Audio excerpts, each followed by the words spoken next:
Hey guys, it's Clancy, and I decided that right now we're gonna film a little Q&A. I have my comfy clothes on. We have my oversized sweatshirt, my leggings with my thermal socks, you know what I'm saying. And we're gonna do this thing. I literally just Snapchatted out 3 seconds ago, so we have no questions yet.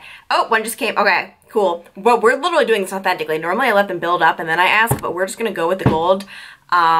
See them as they come in, and let's do this thing, because I haven't done a Q&A in forever. And but if you're not following my social media, links all down below. Twitter, Instagram, Facebook, boom.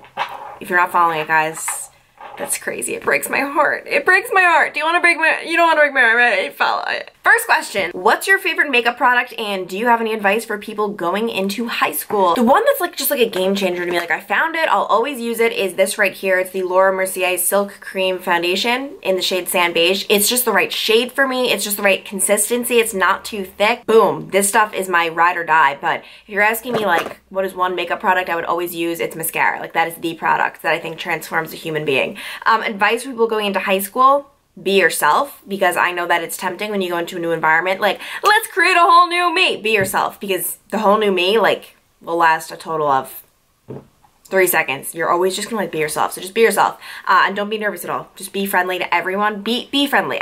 Be nice. Just, I'm saying like 5 different things, but just be nice, be friendly, always be the girl that people would say something good about. Next question. I've always wanted to ask you this. Ooh, let's hear this. I'm excited. Why did you choose the job that has really early hours? I think I remember you got more than one job offer, but I was just wondering why you didn't take one with more normal hours, LOL. That's very true, and that is interesting. I could have chosen a job with 100% normal hours, and I chose a job that requires me to wake up at 2 o'clock in the morning. Like, is that crazy or what? Like, I chose this. It's not like, oh, like this is the best I could get. I chose this. The thing about these hours is that like these are ideal for me, because working the morning show in the news business and working evenings are 2 different ball games. It's like 2 different jobs. Mornings, you are live for 4 hours a morning, like not the entire 4 hours, but I have like 8 live hits throughout it, but throughout 8 hours, you're just doing all live stuff. It's a mixture. You do the fun stuff that's cool and happy. Today I did like this really cool thing with Christmas. Then you also do breaking news that happens, like shootings and fires and crazy things. So you get a variety with mornings, which is awesome. And especially for me, I go into this very strategically. You know, I want to make myself the best reporter I could be. And I think mornings was just the best bet. Evenings, you're pretty much always doing serious stuff, and you're also not live as much. So getting that live experience is huge. Like, I've had more live experience in my short time at this station than some reporters have had in years, which is crazy. Let me just tell you guys, I'm so happy with like my decision to come to this station. And I mean, it's just crazy. Like, you don't know if you're making the right decision until you come, and you know what I mean? Like, it's impossible to tell. You don't know. But I'm just so happy. I'm so happy with the people I work with. I'm so happy with like how comfortable I'm getting doing things, and just how much I've grown in these. But like, I almost feel bad like coming here. I came with such little experience, and like just the people I work with, the fact that they had to like deal with like me not knowing the littlest things. Like, I knew nothing. I knew nothing. But the big thing is, when I never ever have had a chip on my shoulder or anything. Like, I've always been so open to learning and having people correct me or help me. So that's huge. Your attitude is everything. Yeah, like I'm just so happy. And I guess so this goes to, guys, trust your gut. I always joke that like my gut is wrong, and I always just go with the opposite. But for real life situations, like my gut, like when I came here to visit, I was like, this just feels right. And I didn't know why. There was just no reason. But I am really happy though that I got to visit another place, and it just felt different. But yeah, I'm really happy. Crazy hours, but I always say every job has its plus side and negative side hours wise. Like a 9 to 5. But the downside of that is, when are you going to squeeze in, like, you can't squeeze in like a doctor's appointment or do anything after work because things are closed. For me, yeah, my hours are kind of brutal, but I go home, it's 11:30, supposedly. Sometimes I go home a little bit later, and I can go to a doctor's appointment. I can go to the mall. Everything's open. Like, it's really cool. There definitely are plus sides. What's your best advice for getting over an ex? Okay, so I know that can be difficult. My advice, like I'm like out of the friend group, I'm always like the advice giver with this type of stuff, actually. So I do have advice. You need to delete them from your life. That means you cannot stalk them on social media. Like, that's the huge thing, because with this day and age, you can't forget about someone if you're constantly, what is he tweeting? What is he Facebooking? Who is he on Instagram with? You're not going to get over them.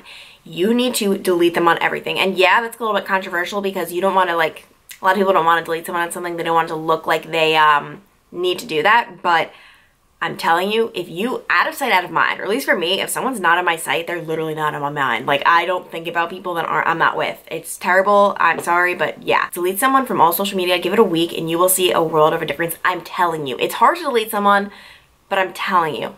Even if mute them on Twitter or like hide them from your newsfeed on Facebook if you don't want them to know. Little things like that. Are you making friends in Ohio? Yes, I love to say actually am. No, yes I am, and it's funny. When I came here, that really was not on my concern or priority at all. Like, I was joking around. I remember with my mom that I was like, Mom, please, I'm never gonna have friends. And like, it really wasn't, this is gonna sound bad, but it just wasn't that much of a concern for me. I was just like, whatever, like, I came here to do my job. Like, friends was on the back burner. But yes, I have made friends. I've made friends in a variety of ways. It's been cool. A lot of people always ask, like, do you date anyone? Blah, blah, blah. Yes, I've gone on dates and none of them have stuck, but it's cool just to get out, meet new people. Hi, Clancy. My name's Maddie, and my question is, do you want a family anytime in the future? If so, would you prefer to have a boy or a girl first? Love you so much. A video. Okay, so in the future, you know, it's weird. I've always said this, if you ask me now, I'm like, the idea of having kids and a husband is like, nah, no, absolutely no at this point in my life. But yeah, like in the future, like to have a family, like it sounds nice. It's just, I'm just in such a different mindset right now that it's hard to think about that, because I've never been the type of girl who's like always searching for a guy or like needs to have I'm just not like that. I'm very, very independent in that sense. But yeah, in the future, that sounds like it would be nice. Would I want a boy or a girl? A boy, probably. I don't know, girls I feel like are so difficult. Like, I would love to have a little boy. If I had a girl, I'd be like, all right, you're okay. No, I'm kidding. Of course I would love her, but I don't know. Like, I don't like the whole idea of like mini-me. Like, people say that. I think that's a little bit creepy.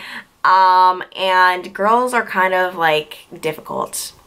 From my own experience of being a difficult girl, especially in my teenage years, I was, sorry Mom and Dad. Oh, this was from a guy. He said, how to pick up girls without being creepy. That's interesting coming from a girl's perspective. Without being creepy. I don't know. I feel like when people just come to me in like a genuine way, just, oh gosh, not always though. A lot of people are creepy. I feel like if you just go to a girl in like a genuine way, like, how are you, and let's get to know each other, I don't think that's creepy at all. I think it's creepy when people are just like very like forward, and I don't know, like, just go to someone, hey, do you want to grab lunch sometime? I don't think that's creepy. It's all about the way how you approach it, how you word it. And most girls, I'm telling you, like, if this is good advice, would just be flattered that you even ask them. And if they're not, I mean, if they're like mean or rude, like I would never like make fun of someone who asked me out. Like, that's not a thing.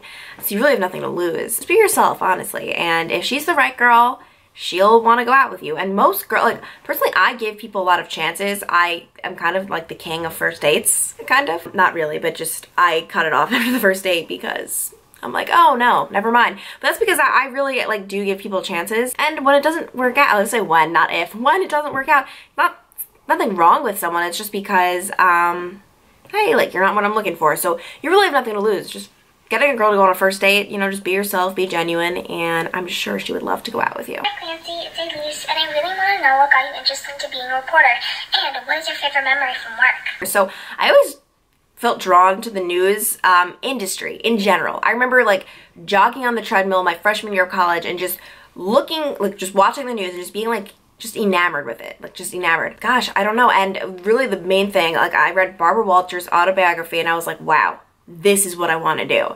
Got so into it then. And then what especially made me like, I was on the edge about, do I want to be a reporter or not? I didn't know if I wanted to be on air, on camera, which sounds surprising because now I spend my whole life on camera, but I didn't know if I wanted to be on camera or not. And when actually it was this election that this past year, the 2016 election, I was glued to all of the cable news networks like CNN, Fox, MSNBC, all of them. And then just seeing the coverage of that and just the impact, I don't know, I was just like, I need to be a reporter. My favorite memory, God, that is the hardest question ever. Probably my favorite memory is just my first live shot. I actually Instagrammed about it the other day. which if you're not following my Instagram, no, but I Instagrammed about it the other day, and just how nervous I was. I mean, even before my first live shot, when I was doing practice live shots, like I would literally like be out in the field, like this was not for television, but the anchors would toss to me and like it would be videotaping like live for them to see. I thought I was gonna throw up. I thought I was gonna faint. I thought I was gonna die. I was so freaking nervous, which is so funny to think about now because like, and even just the first week, the camera would come on and like, when I was doing my live shots and like the anchors would toss to me and I would just think I was dying. I would literally like, I didn't know how to respond. I remember one time like the anchor Megan asked me like a question for one of my shoots. Like, Clancy, like how was the bike ride? I was doing like a bike shoot or whatever. I heard her because sometimes with the IFB you can't hear them and it's like whatever, but I heard her. But I was so set on saying, Megan, I'm at Mike's Bikes. Like that was just my head to say that I ignored her question completely. And she's like, Clancy, how was the ride? And I'm like, Megan, I'm at Mike's Bikes. Like it just made no sense. I used to be so scared to just ad-libbing. Like I need to like memorize everything. Now, like I love ad-libbing. Like I love them just tossing to me and me just being like winging it. Like let's just see what comes out of my mouth. I know that sounds dangerous, but, and some things I say are definitely questionable. I'm on the questionable side of being a reporter. Like you guys can see, like I post my reports sometimes. I'm myself. I'm not trying to be anyone else. I literally am just myself, which can be questionable, but in my opinion, I don't like just watching people when they're just like monotone and boring and trying to be like a serious news report. Like I don't find that interesting. I just think people being themselves is just, that's just my philosophy in life. It will always be my philosophy in life, and if anyone has a problem with it, I don't know, but of course within moderation, but I don't know. I like just being myself. What's your New Year's resolution? Good question. I don't know. I guess I don't really have one because I never really stick to them. I guess, okay, if you create a list, you're not going to stick to it. If I were to have just one, it would probably be, like literally guys, this is just the most important thing to me, to just be kind to others and to always be cognizant of how you are treating others. Like this just means so much to me. I don't know. It's underrated in today's society, today's world. Just you're always thinking like, oh, I need to do this and do that and like get smarter, get more fit, get other, and it's like just be kind. Like if nothing else, just be kind. And I never ever want to like be a source of like, I just always want to be like a source of happiness for other people. But okay, I'm cutting this off. I sound like a freaking commercial or like a cheesy. It's true though. Like I think it's really important. Is there anything you don't like about your job, or what's the worst part of your job? I mean, the hours is the worst part of my job technically, but I don't even mind them. But I mean, okay, so when my alarm goes off in the morning, I always say, from the time my alarm goes off until the time I do my winged liner is the worst part of my day. Once I do my winged liner, it's kind of all like uphill from there, or downhill, up, whatever. It's whatever hill is the good hill. Because once my alarm goes off, I'm just like, no, let me sleep, because I never get enough sleep every night. And then I have to like look at myself in the mirror looking so disgusting and tired and think, we have to transform this. But then once I like start going, I'm like, okay, we're doing it. And then once my wing liner is done, all I have to do is like mascara, bronzer, highlighter, and blush, and then I'm out the door. I do my hair at work, and then it's all uphill because I genuinely like what I do. Do you have any college regrets? Honestly, I think things just, no. Like I think I had a really good balance in college. Like I was always I'm the type of person, like I always made sure I had straight A's, but then I went out every weekend and just all the time. Like I had a really good like balance of making sure I lived it up and you know, that type of thing. But then also I like secured a good future for myself. So yeah, no, I don't really think I do have any college regrets. But yeah, so I'm gonna go because I'm actually extremely hungry, so I'm gonna go make a dinner for myself. And by the way, this is really pathetic, this lighting. I am actually lighting myself with just the mirror that I use to put my makeup on every morning because I don't have lighting here and it's dark outside. So yeah, I'm actually considering getting lighting because this sucks, not being able to film once the sun goes down. But yeah, so I'm gonna go. Thank you guys so much if you've made it this far. I love you people, and I will talk to you guys soon.